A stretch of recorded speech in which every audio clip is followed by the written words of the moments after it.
പ്രിയപ്പെട്ട വിദ്യാർത്ഥികളെ നമസ്കാരം. ശ്രീനാരായണഗുരു ഓപ്പൺ യൂണിവേഴ്സിറ്റിയുടെ MA മലയാളത്തിൻ്റെ വൈദേശിക സാഹിത്യ സിദ്ധാന്തങ്ങളാണ് നമ്മൾ ചർച്ച ചെയ്തുകൊണ്ടിരിക്കുന്നത്. ഒന്നാമത്തെ ബ്ലോക്കിലെ യൂണിറ്റ് 4 ഇന്ന് ചർച്ച ചെയ്യുന്നത്. മധ്യകാല സൗന്ദര്യശാസ്ത്രത്തിലെ വിഭിന്ന ധാരകൾ. മധ്യകാല സൗന്ദര്യശാസ്ത്രത്തിലെ പ്രമുഖ ചിന്താധാരയായിരുന്നു ഇസ്ലാമിക് സൗന്ദര്യശാസ്ത്രം. ഇസ്ലാമിക് സൗന്ദര്യശാസ്ത്രത്തിൻ്റെ ചരിത്രം സമ്പന്നവും വൈവിധ്യപൂർണവുമാണ്. വിവിധ സംസ്കാരങ്ങൾ, പാരമ്പര്യങ്ങൾ, ചരിത്ര കാലഘട്ടങ്ങൾ എന്നിവയുടെ സ്വാധീനം അതിൽ പ്രകടമാണ്. പ്രതീകാത്മകതയിലും ആത്മീയതയിലും ആഴത്തിൽ വേരൂന്നിയതാണ് ഇസ്ലാമിക സൗന്ദര്യശാസ്ത്രം. ഒന്നുകൂടി പറയാം, പ്രതീകാത്മകതയിലും ആത്മീയതയിലും ആഴത്തിൽ വേരൂന്നിയ ഒന്നാണ് ഇസ്ലാമിക് സൗന്ദര്യശാസ്ത്രം.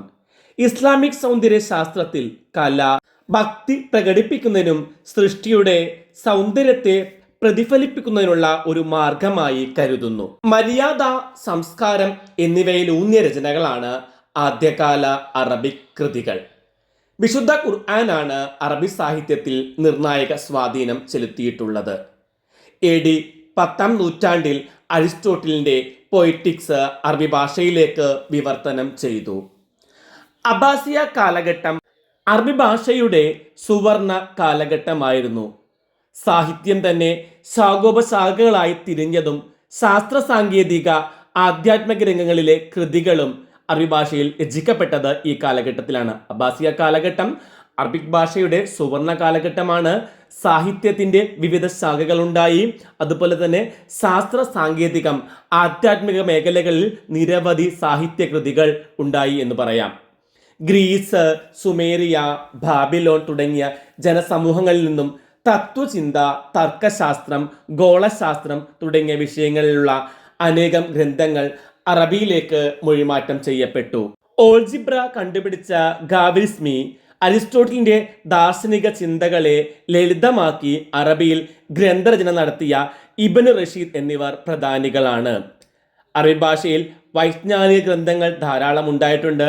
അൽ-ബിറൂനി 100-ലധികം ഗ്രന്ഥങ്ങൾ രചിച്ചിട്ടുണ്ട്. കേരളത്തിലെ ആദ്യത്തെ അറബിക് കൃതിയാണ് അൽ ഖൈത്തുൽ ജാമിയ.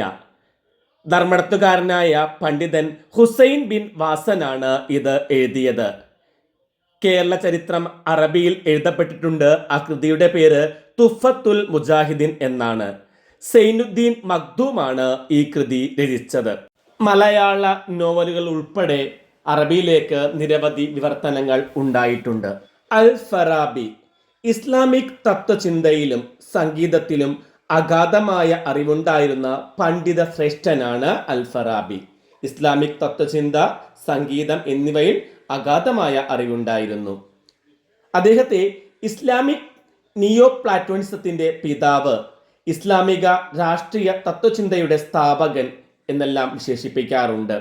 അദ്ദേഹത്തിൻ്റെ പ്രധാനപ്പെട്ട കൃതികളാണ് grand book of music, virtuous city, enumeration of the sciences, epistle on the intellect എന്നിവ. തത്വശാസ്ത്രം, ഭൗതികശാസ്ത്രം, മനഃശാസ്ത്രം, ജ്ഞാനശാസ്ത്രം, സംഗീതം എന്നീ വിഷയങ്ങളിൽ അദ്ദേഹത്തിന് വലിയ പാണ്ഡിത്യം ഉണ്ടായിരുന്നു. ഒന്നും കൂടി പറയാം, തത്വശാസ്ത്രം, ഭൗതികശാസ്ത്രം, മനഃശാസ്ത്രം, ജ്ഞാനശാസ്ത്രം, സംഗീതം എന്നീ വിഷയങ്ങൾ അദ്ദേഹം ശ്രദ്ധ ചെലുത്തിയിരുന്നു. അരിസ്റ്റോട്ടിലിന്റെ ആശയങ്ങൾ അദ്ദേഹത്തെ സ്വാധീനിച്ചിട്ടുണ്ട്. സംഗീതത്തിന്റെ ചികിത്സാ ഫലങ്ങളെക്കുറിച്ച് ഗ്രാൻഡ് ബുക്ക് ഓഫ് മ്യൂസിക്കിൽ പറയുന്നു. അൽ ഫറാബിയുടെ ചിന്തകളാണ് അൽ ഫറാബിസം എന്ന പേരിൽ അറിയപ്പെടുന്നത്. ശാസ്ത്രജ്ഞനല്ലായിരുന്നുവെങ്കിലും ശാസ്ത്രീയമായ കാഴ്ചപ്പാടുകൾ അദ്ദേഹം വെച്ചു പുലർത്തിയിരുന്നു. അവിസെന്ന, ഇബ്നു സിന എന്നും അദ്ദേഹം അറിയപ്പെടാറുണ്ട്. ഇസ്ലാമിക സുവർണ കാലഘട്ടത്തിലെ ചിന്തകനാണ്, വൈദ്യനായിരുന്നു. ഒരു തത്വചിന്തകനാണ്, അതുപോലെ തന്നെ വൈദ്യനുമായിരുന്നു. വൈദ്യശാസ്ത്രത്തോട് അദ്ദേഹത്തിന് വലിയ താല്പര്യമുണ്ടായിരുന്നു. പ്രധാനപ്പെട്ട കൃതികൾ the book of healing, the canon of medicine, medical encyclopedia എന്നിവ. ആദ്യകാല വൈദ്യശാസ്ത്രത്തിന്റെ പിതാവായി നിരൂപകർ അദ്ദേഹത്തെ വിശേഷിപ്പിക്കാറുണ്ട്.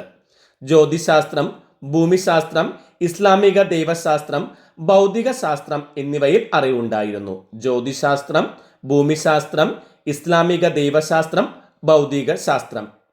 അരിസ്റ്റോട്ടിലിനെ കുറിച്ചുള്ള അവിസെന്നയുടെ വ്യാഖ്യാനങ്ങൾ വളരെ പ്രശസ്തമാണ്. അറബി ഭാഷയിലും പേർഷ്യൻ ഭാഷയിലും നല്ല ജ്ഞാനമുണ്ടായിരുന്നു. ഏകദേശം 450 കൃതികൾ എഴുതിയിട്ടുണ്ട്. ഇദ്ദേഹത്തിന്റെ മനഃശാസ്ത്രവും വിജ്ഞാന സിദ്ധാന്തവും ലോകതത്വ ചിന്തയെ സ്വാധീനിച്ചിട്ടുണ്ട്. രചനയിലൂടെയും ചിന്തയിലൂടെയും അദ്ദേഹം നിലവിലുള്ള പണ്ഡിതന്മാരെ വെല്ലുവിളിക്കുകയും നവീനമായ ആശയങ്ങൾ അവതരിപ്പിക്കുകയും ചെയ്തു. ഇതിന് അദ്ദേഹത്തെ സഹായിച്ചത് വിശുദ്ധ ഖുർആനായിരുന്നു. ലൂജി ചൈനീസ് സാഹിത്യത്തിലെ വളരെ പ്രധാനപ്പെട്ട നിരൂപകനും ചിന്തകനുമാണ്. ലൂജി നിരൂപകനായിരുന്നു, ചിന്തകനായിരുന്നു. വെൻഫു എന്ന തൻ്റെ കൃതിയിൽ എഴുത്തിനെ കുറിച്ച് അദ്ദേഹം പറയുന്നുണ്ട്. ചൈനീസ് കാവ്യശാസ്ത്രത്തെക്കുറിച്ചുള്ള പ്രമുഖ ഗ്രന്ഥമാണിത്. കവി മനസ്സിനെയും കാവ്യഭാവനയെയും കുറിച്ച് ധാരാളം ഉൾക്കാഴ്ചകൾ ഈ കൃതി നൽകുന്നു. പ്രതിഭയുള്ള വ്യക്തികളെ സൃഷ്ടിക്കുന്നത് കഠിനാധ്വാനവും മനസ്സിൻ്റെ പ്രയോഗവുമാണ് എന്ന് അദ്ദേഹം പറയുന്നു. പ്രതിഭയുള്ള വ്യക്തികളെ സൃഷ്ടിക്കുന്നത് കഠിനാധ്വാനവും മനസ്സിൻ്റെ പ്രയോഗവുമാണ്. സൗന്ദര്യത്തെയും വൈരൂപ്യത്തെയും നന്മയെയും തിന്മയെയും അറിയാനും അത് പ്രകടിപ്പിക്കാനുമുള്ള ശേഷിയാണ് പ്രതിഭ എന്നത്.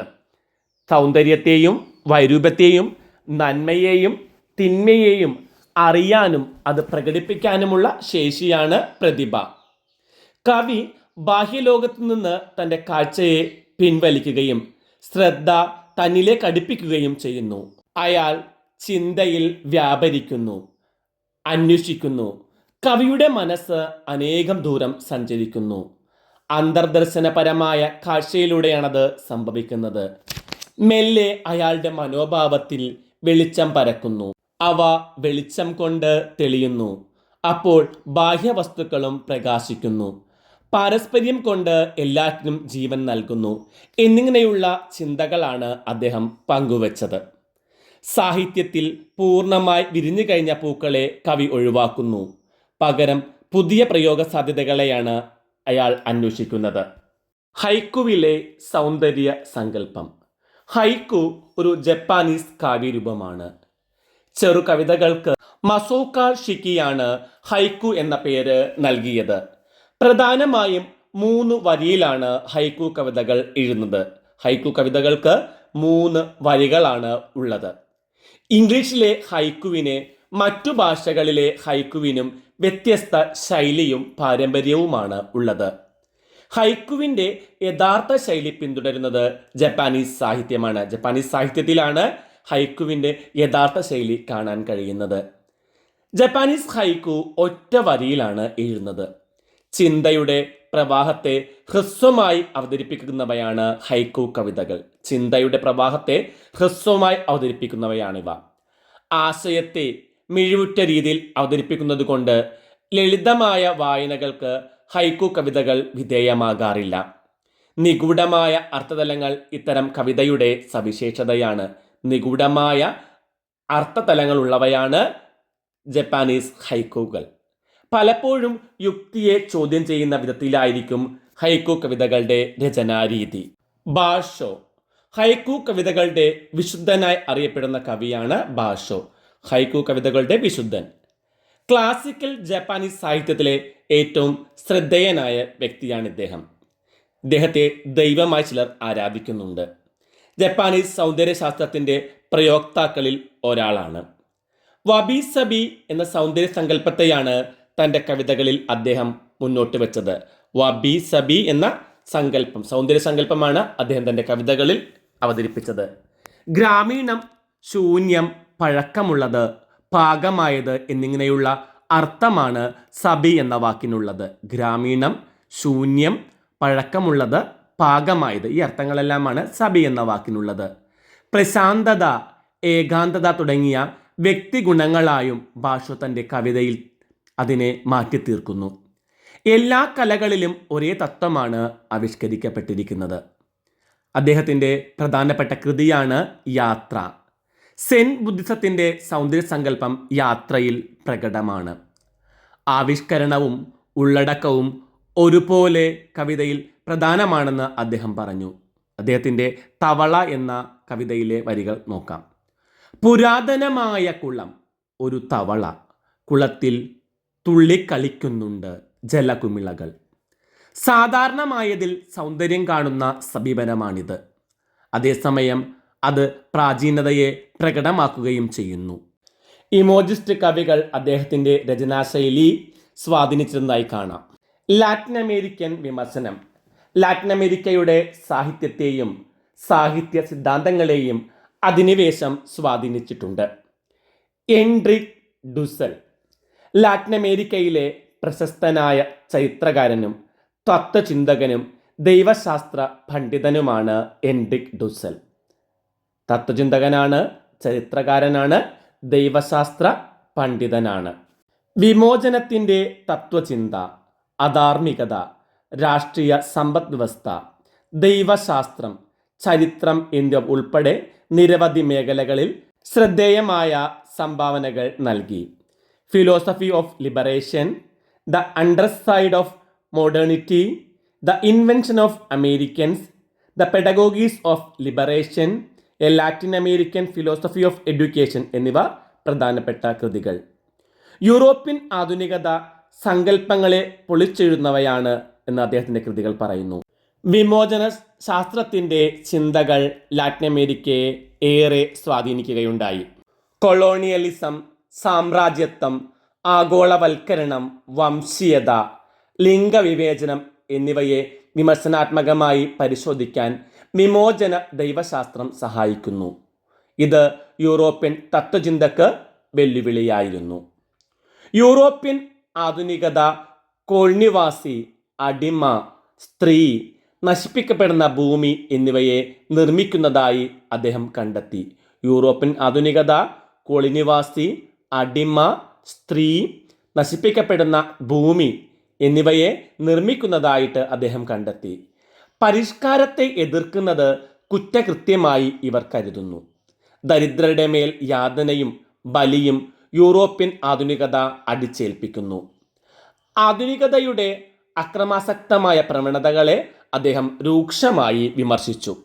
ആഫ്രിക്കൻ സാഹിത്യ ചിന്തകൾ ആഫ്രിക്കൻ സാഹിത്യം ഭാഷകൾ, സംസ്കാരങ്ങൾ, അനുഭവ സമ്പത്ത് എന്നിവയുടെ ബഹുസ്വരത കൊണ്ട് സമ്പന്നമായ ഒരു സാഹിത്യ പാരമ്പര്യമാണ് ആഫ്രിക്കയ്ക്ക് ഉള്ളത്.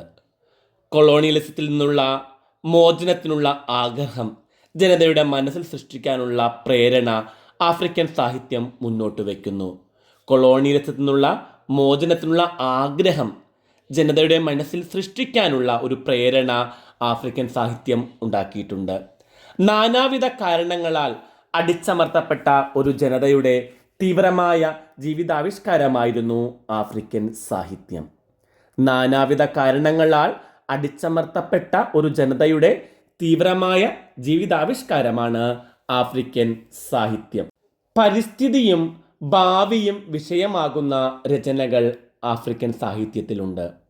പ്രശസ്ത നൈജീരിയൻ നോവലിസ്റ്റും കവിയും പ്രൊഫസറുമായ ചിന്നു അച്ചമ്പയുടെ കൃതികളാണ് വളരെ പ്രധാനപ്പെട്ടവ.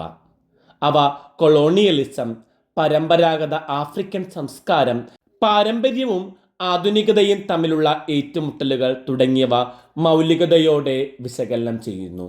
ചിന്നു അച്ചമ്പയുടെ കൃതികളിൽ കൊളോണിയലിസം, പരമ്പരാഗത ആഫ്രിക്കൻ സംസ്കാരം, പാരമ്പര്യവും ആധുനികതയും തമ്മിലുള്ള ഏറ്റുമുട്ടലുകൾ എന്നിവ മൗലികതയോടെ വിശകലനം ചെയ്യുന്നുണ്ട്. കൊളോണിയൽ കാലഘട്ടത്തിലെ ജീവിത പ്രശ്നങ്ങൾ കൃത്യമായി അവതരിപ്പിച്ച ആദ്യ ചിന്നു അച്ചമ്പയുടെ കൃതി ആണ് തിങ്സ് ഫാൾ അപ്പാർട്ട്. ബ്രിട്ടന്റെ കോളനി ഭരണത്തിൽ നട്ടെല്ലു വളഞ്ഞു നിൽക്കുന്ന ആഫ്രിക്കൻ ജനതയുടെ ഉയർത്തെഴുന്നേൽപ്പിന്റെ കാഹളത്തിന്റെ ശബ്ദമായിരുന്നു ചിന്നു അച്ചമ്പയുടെ കൃതികൾ. ആഫ്രിക്കൻ ജനതയുടെ ശാപമായ അസ്ഥിര ഭരണകൂടങ്ങളും അത് ജനജീവിതത്തെ ദുരിതക്കടലിൽ ആഴ്ത്തുന്നതും അദ്ദേഹത്തിൻ്റെ കൃതികളിലെ പ്രധാന പ്രമേയമാണ്. ഏകാധിപത്യം എവിടെയൊക്കെ ഉണ്ടാകുന്നുവോ അവിടെയെല്ലാം സ്വാതന്ത്ര്യം ഹനിക്കപ്പെടുന്നുവെന്നും ഏകാധിപതികൾക്ക് എന്നും എവിടെയും ഒരേ മുഖവും ശബ്ദവുമാണെന്ന് പുൽമേട്ടിലെ ചിതൽപുറ്റുകൾ എന്ന നോവലിൽ അദ്ദേഹം പറയുന്നുണ്ട്. അദ്ദേഹത്തിൻ്റെ നോവലിൻ്റെ പരിഭാഷയുടെ പേരാണ് പുൽമേട്ടിലെ ചിതൽപുറ്റുകൾ. അതിൽ അദ്ദേഹം പറയുന്നു, ഏകാധിപത്യം എവിടെയൊക്കെ ഉണ്ടോ അവിടെയെല്ലാം സ്വാതന്ത്ര്യം ഹനിക്കപ്പെടുന്നു. അതുപോലെ തന്നെ ഏകാധിപതിയുടെ മുഖവും ശബ്ദവും എല്ലായിടത്തും ഒരുപോലെ തന്നെയാണ്. കങ്കൺ എന്ന സാങ്കല്പിക വെസ്റ്റ് ആഫ്രിക്കൻ രാജ്യത്ത് നടക്കുന്ന സംഭവ പരമ്പരകളാണ് ഈ നോവലിൽ അവതരിപ്പിക്കുന്നത്. അധികാരം ഭരണാധികാരികളെ ദുഷിപ്പിക്കുന്നു എന്ന ആശയം ഈ നോവലിൽ കാണാം. മാനുഷിക മൂല്യങ്ങൾക്ക് വിലയില്ലാത്ത കാലത്തെയാണ് നോവൽ അടയാളപ്പെടുത്തുന്നത്. പ്രതിരോധവും പ്രതിഷേധവും തീർത്തുകൊണ്ട് ആഫ്രിക്കൻ സാഹിത്യം ഇന്നും മുന്നോട്ട് പോയിക്കൊണ്ടിരിക്കുന്നു. 2021 നോബൽ സമ്മാനം നേടിയ അബ്ദുൾ റസാഖ് ഗുർണയുടെ കൃതികൾ യൂറോപ്പിൽ ആകമാനം വായിക്കപ്പെട്ട രചനയാണ്. വോൾ സോയിങ്ക സ്റ്റോക്ക്ഹോം ആദരിച്ച ആദ്യത്തെ ആഫ്രിക്കൻ എഴുത്തുകാരനാണ് വോൾ സോയിങ്ക. സ്റ്റോക്ക്ഹോം ആദരിച്ച ആദ്യത്തെ ആഫ്രിക്കൻ എഴുത്തുകാരൻ. 1986 സാഹിത്യത്തിനുള്ള നോബൽ സമ്മാനം അദ്ദേഹത്തിന് ലഭിച്ചു. ഈ പുരസ്കാരം ലഭിച്ച ആദ്യ ആഫ്രിക്കക്കാരനാണ് അദ്ദേഹം. നൈജീരിയയുടെ രാഷ്ട്രീയ ചരിത്രത്തിലും ബ്രിട്ടീഷ് കൊളോണിയൽ ഭരണത്തിൽ നിന്നുമുള്ള സ്വാതന്ത്ര്യത്തിനായുള്ള പ്രചാരണത്തിലും അദ്ദേഹം സജീവമായ പങ്ക് വഹിച്ചിട്ടുണ്ട്. ആഫ്രിക്കൻ നാടകരംഗത്തെക്കുറിച്ച് അദ്ദേഹം ഗവേഷണം നടത്തി. അദ്ദേഹത്തിൻ്റെ മൈ ഫാദേഴ്സ് ബർഡൻ എന്ന നാടകം പ്രശസ്തമാണ്. നൈജീരിയൻ ടെലിവിഷനിൽ സംപ്രേഷണം ചെയ്ത ആദ്യത്തെ സമ്പൂർണ്ണ നാടകം ഇതായിരുന്നു. അദ്ദേഹം എഴുതിയ മിത്തും സാഹിത്യവും ആഫ്രിക്കൻ ലോകവും എന്ന കൃതിയിൽ ആഫ്രിക്കൻ നാടകവേദിയെയും ആഫ്രിക്കൻ സംസ്കാരത്തെയും സംബന്ധിച്ച കാഴ്ചപ്പാടുകൾ അവതരിപ്പിക്കുന്നു. ആഫ്രിക്കൻ നാടകവേദിയുടെ തനിമയെയും പ്രത്യേകതയെയും കുറിച്ചാണ് ഈ പുസ്തകം പറയുന്നത്. ഭൂമിയിലെ ഏറ്റവും സന്തോഷമുള്ള ആളുകളുടെ ദിനവൃത്താന്തം, chronicles from the land of the happiest people on earth എന്ന കൃതി ശ്രദ്ധേയമാണ്. ഒരു കൊലപാതക രഹസ്യത്തിൻ്റെ ഘടകങ്ങൾ ഉൾക്കൊള്ളിച്ചിട്ടുള്ള രാഷ്ട്രീയ ആക്ഷേപഹാസ്യമാണ് ക്രോണിക്കിൾസ് എന്ന കൃതി. അധികാരവും അത്യാഗ്രഹവും എങ്ങനെയാണ് ഒരു രാജ്യത്തിൻ്റെ ആത്മാവിനെ ദുഷിപ്പിക്കുന്നത് എന്നതിനെക്കുറിച്ചുള്ള ഒരു കറുത്ത ആക്ഷേപഹാസ്യമാണ് ക്രോണിക്കൽ. അടിച്ചമർത്തപ്പെട്ടവൻ്റെ വേദനയും പ്രതികാരവും പ്രതിരോധവും ഒരുപോലെ ലയിച്ചു കിടക്കുന്ന കൃതികളാണ് അദ്ദേഹത്തിൻ്റേത്. നെഗ്രിറ്റ്യൂഡ്. നെഗ്രെ എന്ന ഫ്രഞ്ച് പദത്തിൽ നിന്നാണ് നെഗ്രിറ്റ്യൂഡ് എന്ന പദത്തിൻ്റെ ഉൽപ്പത്തി. നെഗ്രെ എന്ന ഫ്രഞ്ച് പദത്തിൽ നിന്ന് 1930 മുതൽ 1960 വരെ നീണ്ട കറുത്തവരുടെ സാഹിത്യ പ്രസ്ഥാനത്തെയും കലാ സമീപനങ്ങളെയുമാണ് നെഗ്രിറ്റ്യൂഡ് എന്ന പദം കൊണ്ട് അർത്ഥമാക്കുന്നത്. കറുത്തവരുടെ സാഹിത്യ പ്രസ്ഥാനത്തെയും കലാ സമീപനങ്ങളെയും. പാരീസ് ആണ് ഈ പ്രസ്ഥാനത്തിന് അടിത്തറ നൽകിയത്. കൊളോണിയൽ ഭരണത്തിന് കീഴിലായിരുന്ന ആഫ്രിക്കയിലെയും കരീബയിലെയും പ്രവാസികളായ സാഹിത്യകാരന്മാർ പാരീസിൽ വെച്ചാണ് ഇത് രൂപീകരിച്ചത്.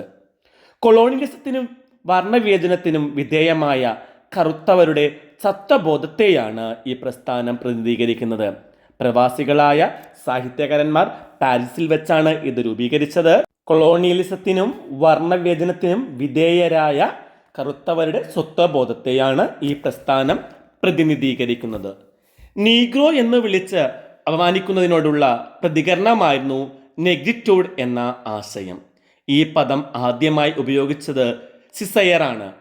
അദ്ദേഹത്തിൻ്റെ പ്രസിദ്ധീകരിക്കപ്പെട്ട ആദ്യ കൃതി മാതൃഭൂമിയിലേക്കുള്ള മടക്കത്തെക്കുറിച്ചുള്ള കുറിപ്പുകളാണ്. നെഗ്രിറ്റ്യൂഡ് എന്ന പദം ആദ്യമായി ഉപയോഗിച്ചത് സിസയറാണ്. അദ്ദേഹത്തിൻ്റെ കൃതിയുടെ പേരാണ് മാതൃഭൂമിയിലേക്കുള്ള മടക്കത്തെക്കുറിച്ചുള്ള കുറിപ്പുകൾ. ഈ കവിതയിലാണ് നെഗ്രിറ്റ്യൂഡ് എന്ന പദം ആദ്യമായി കാണുന്നത്.